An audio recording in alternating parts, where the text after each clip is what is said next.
Pending లో ఉన్న విద్యార్థుల ఫీజు రియంబర్మెంట్ స్కాలర్షిప్ బకాయిలను వెంటనే విడుదల చేయాలని డిమాండ్ చేస్తూ భువనగిరిలో వేలాది మంది విద్యార్థులు మహాధర్నా చేపట్టారు. రాష్ట్రంలో పెండింగ్ లో ఉన్న విద్యార్థుల ఫీజు రియంబర్మెంట్స్ స్కాలర్షిప్ బకాయిలను వెంటనే విడుదల చేయాలని డిమాండ్ చేస్తూ భువనగిరిలో వేలాది మంది విద్యార్థులు మహాధర్నా చేపట్టారు. జీవో నెంబర్ 9 ఆర్ఆర్ యాక్టును రద్దు చేయాలని, విద్యార్థుల సమస్యలను ప్రభుత్వం తక్షణమే పరిష్కరించాలని ఆందోళన వ్యక్తం చేశారు. బీసీ విద్యార్థి సంఘం ఆధ్వర్యంలో జరిగిన ఈ మహాధర్నాలో రాష్ట్ర కన్వీనర్ పల్లకుర్ల మోదీ రామ్దేవ్ మాట్లాడుతూ 10,000 కోట్ల ఫీజు బకాయిలను వెంటనే విడుదల చేయాలని డిమాండ్ చేశారు.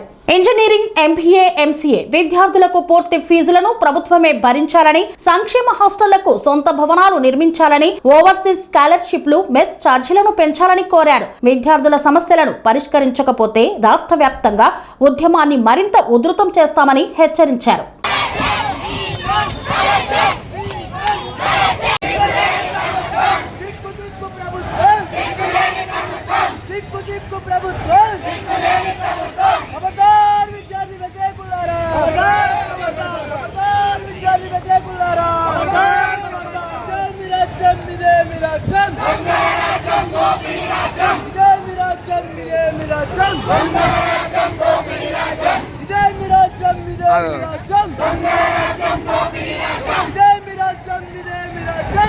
విద్యార్థులు చదువుకుంటే స్కాలర్షిప్లు అనేటువంటి ఈ దౌర్భాగ్య వ్యవస్థను చీల్చి చెండాడే వ్యవస్థ అని చెప్పి హెచ్చరిస్తున్న అతి త్వరలోనే ఆర్కృష్ణ ఆధ్వర్యంలో మిలిటెంట్ పోరాటం చేస్తాం.